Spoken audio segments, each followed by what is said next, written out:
ഇനി phyto president S K ജയകുമാറിലേക്ക് പോവുകയാണ്. Shri S K Jayakumar, നമ്മൾ കുറച്ച് ദിവസം മുമ്പ് കേന്ദ്ര ബജറ്റ് കണ്ടതാണ്.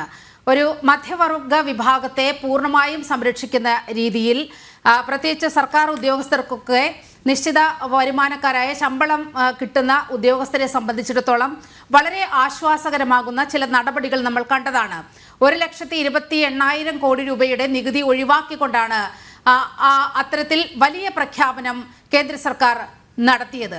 ഇവിടെ നോക്കൂ, ഇവിടെ DA കുടിശ്ശിക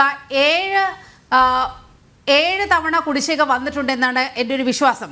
അതിൽ ഒരു കുടിശ്ശിക മാത്രം ഈ ബജറ്റിൽ ഉൾപ്പെടുത്തിയിരിക്കുകയാണ്. മാത്രമല്ല, ഇത്തരത്തിൽ ഈ DA കുടിശ്ശികയൊക്കെ ബജറ്റിലാണ് ഉൾപ്പെടുത്തേണ്ടത്. അങ്ങനെ ഈ കേന്ദ്രം ചിലതൊക്കെ സംസ്ഥാന ജീവനക്കാർക്ക് വേണ്ടി, സംസ്ഥാന കേന്ദ്ര സർക്കാർ ജീവനക്കാർക്ക് വേണ്ടി ചെയ്തു വെച്ചു. അപ്പോൾ അവരുടെ മുഖം രക്ഷിക്കാൻ വേണ്ടി ഇത്തരത്തിലൊരു നിലപാട് എടുക്കുന്നു എന്നത് മാത്രമാണോ ഈ DA കുടിശ്ശിക ഇങ്ങനെ ഈ ബജറ്റിൽ പ്രഖ്യാപിച്ചതിലൂടെ മനസ്സിലാക്കേണ്ടത്? ഇന്ന് ശ്രീ പിണറായി വിജയൻ, അദ്ദേഹത്തിൻ്റെ രണ്ടാം പിണറായി വിജയൻ സർക്കാരിൻ്റെ ഏറ്റവും അവസാനത്തെ സമ്പൂർണ്ണ ബഡ്ജറ്റാണ് ഇന്ന് ബഹുമാനപ്പെട്ട ധനമന്ത്രി നിയമസഭയിൽ അവതരിപ്പിച്ചത്. ഈ ബഡ്ജറ്റ് പ്രഖ്യാപനം നടക്കുന്ന സമയത്ത് തന്നെ കേരളത്തിലെ പ്രമുഖമായ എല്ലാ ചാനലുകളിലും വന്ന ഒരു പ്രധാനപ്പെട്ട കാര്യം, കേരളത്തിലെ സർക്കാർ ജീവനക്കാർക്കും പെൻഷൻകാർക്കുമെല്ലാം ആശ്വാസകരമായ ചില പ്രഖ്യാപനങ്ങൾ വന്നുകൊണ്ടിരിക്കുന്നു, അല്ലെങ്കിൽ പ്രഖ്യാപിച്ചു എന്നുള്ള നിലയ്ക്കുള്ള ഒരുപാട് പ്രചരണം ഇങ്ങനെ നമ്മുടെ ഈ കഴിഞ്ഞ മണിക്കൂറുകളിലുണ്ടായി. എന്താണ് അതിനുള്ള വസ്തുത? എന്താണ് അത്? വളരെ വ്യക്തമായിട്ട് നമ്മൾ മനസ്സിലാക്കേണ്ട ഒരു കാര്യം, ഈ ബഡ്ജറ്റ് കൊണ്ട് കേരളത്തിലെ സർക്കാർ ജീവനക്കാർക്ക്, നിലവിൽ 5.25 ലക്ഷത്തോളം വരുന്ന ജീവനക്കാരും അധ്യാപകരും അടങ്ങുന്ന സർക്കാർ ജീവനക്കാർക്ക് ഈ ബഡ്ജറ്റ് കൊണ്ട് പ്രത്യേകിച്ച് യാതൊരു നേട്ടവും ഉണ്ടായിട്ടില്ല എന്നുള്ളതാണ് പച്ചയായ വസ്തുത. ഇവിടെ എന്നോട് ചോദിച്ചൊരു ചോദ്യം, DA പ്രഖ്യാപിക്കുന്നത് ബഡ്ജറ്റിലാണോ എന്നുള്ളതാണ്.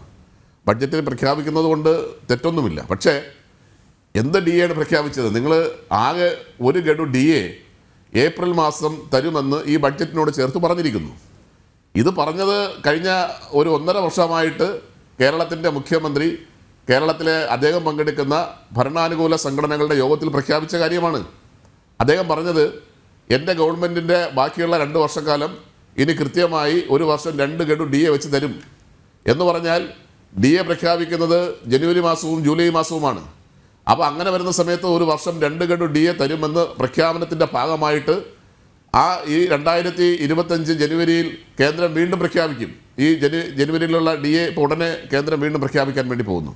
അങ്ങനെ പ്രഖ്യാപിക്കുന്ന സമയത്ത് വീണ്ടും ആ ഒരു ഗഡു DAയുടെ അതിൻ്റെ പേര് പറഞ്ഞുകൊണ്ട് 1 ഗഡു DA കേരളത്തിൽ തരുമെന്ന കാര്യം നേരത്തെ പറഞ്ഞതാണ്.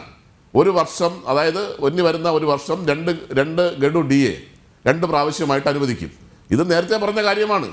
ആ പറഞ്ഞ കാര്യം ഒരിക്കൽ കൂടെ ഈ ബഡ്ജറ്റിനകത്ത് ഉൾപ്പെടുത്തിയത് ഒഴിച്ചാൽ കേരളത്തിലെ സർക്കാർ ജീവനക്കാർക്ക് ഇതുകൊണ്ട് എന്താ നേട്ടമുള്ളത്? ഇപ്പം നിലവിൽ 6 ഗഡു DA ആണ് കുടിശ്ശികയായിട്ടുള്ളത്. 19% DA കുടിശ്ശികയായിട്ടുണ്ട്.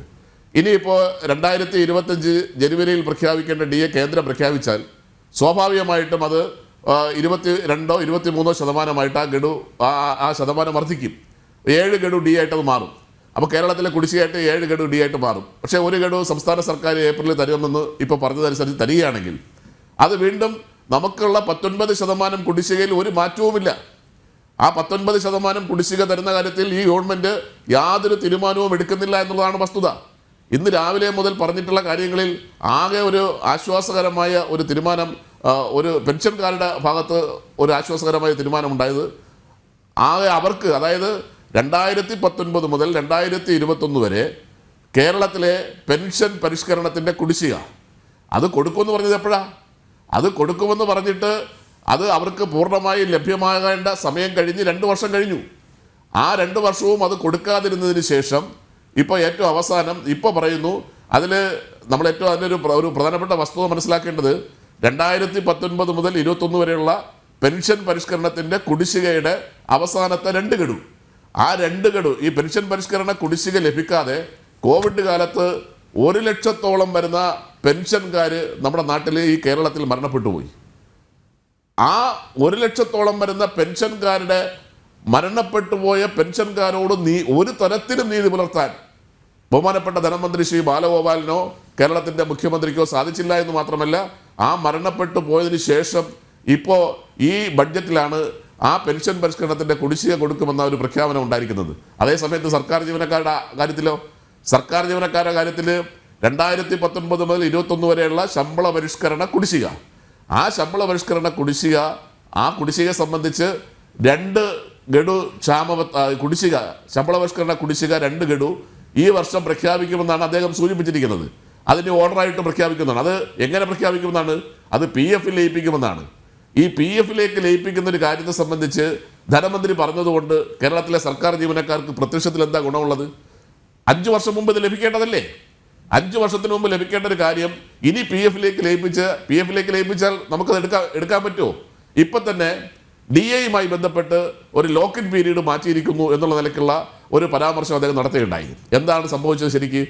2019, 2018, 19, 20 കാലഘട്ടത്തിൽ കേരളത്തിലെ സർക്കാർ ജീവനക്കാർക്ക് അനുവദിച്ചിരുന്ന DA, അത് ഏകദേശം 2020, 21 വർഷം അനുവദിച്ചിരുന്ന DA, അന്നുണ്ടായിരുന്ന DA PF മാറ്റി. അത് അന്ന് PF അത് മാറ്റിയെങ്കിലും അതിന് ലോക്കിൻ പീരീഡ് അതിന് നിശ്ചയിക്കുകയും ആ PF മാറ്റിയ തുക ജീവനക്കാർക്ക് എടുക്കാൻ പറ്റാത്ത സാഹചര്യം വരികയുണ്ടായി. 2019 ലോക്ക് ചെയ്തത് ആ ലോക്ക് മാറ്റുമെന്നാണ് ഇപ്പോൾ പറഞ്ഞത്. എന്ന് പറഞ്ഞാൽ പ്രത്യക്ഷത്തിൽ ഈ ബഡ്ജറ്റ് കൊണ്ട് ജീവനക്കാർക്ക് യാതൊരു തരത്തിലുള്ള ഗുണവുമില്ല എന്ന് മാത്രമല്ല, ജീവനക്കാരെ 2 കാര്യത്തിലാണ് ഒരു വലിയ പ്രതീക്ഷ ജീവനക്കാർ പുലർത്തിയത്. ഒന്ന്, കേരളത്തിലെ സർക്കാർ ജീവനക്കാരുടെ പങ്കാളിത്ത പെൻഷൻ പദ്ധതി പൂർണ്ണമായും ഈ ബഡ്ജറ്റിൽ പിൻവലിച്ചുകൊണ്ടുള്ള ഒരു ഉത്തരവ് അല്ലെങ്കിൽ പിൻവലിച്ചുകൊണ്ടുള്ള ഒരു നിർദ്ദേശം ബഡ്ജറ്റിൽ ഉണ്ടാകുമെന്ന് ഞങ്ങളെല്ലാം പ്രതീക്ഷിച്ചു. പങ്കാളിത്ത പെൻഷൻ പൂർണ്ണമായും പിൻവലിക്കുന്നു എന്ന പ്രഖ്യാപനം ബഡ്ജറ്റിൽ ഉണ്ടാകുമെന്ന് ഞങ്ങളെല്ലാം പ്രതീക്ഷിച്ചു.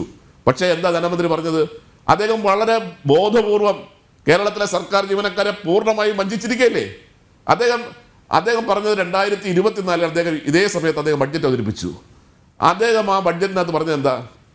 ഒരു അഷ്വേർഡ് പെൻഷൻ സ്കീം ഈ വരുന്ന വർഷം ഈ ഗവൺമെൻറ് നടപ്പിലാക്കും. ഒരു ധനമന്ത്രി എന്ന നിലയിൽ ബഡ്ജറ്റ് അവതരിപ്പിക്കുന്നത് ഒഴിച്ചാൽ ആ ബഡ്ജറ്റിനകത്ത് അദ്ദേഹം എന്താണ് പറയുന്നതെന്നോ ആ ബഡ്ജറ്റിൽ പറയുന്ന കാര്യങ്ങൾ നടപ്പിലാകുന്നുണ്ടോ എന്നോ അദ്ദേഹം അന്വേഷിക്കാറുമില്ല. അദ്ദേഹത്തിന് അത് നടപ്പിലാക്കാൻ കഴിയുന്നുമില്ല എന്നുള്ളതാണ് ഏറ്റവും പ്രധാനപ്പെട്ട വസ്തുത.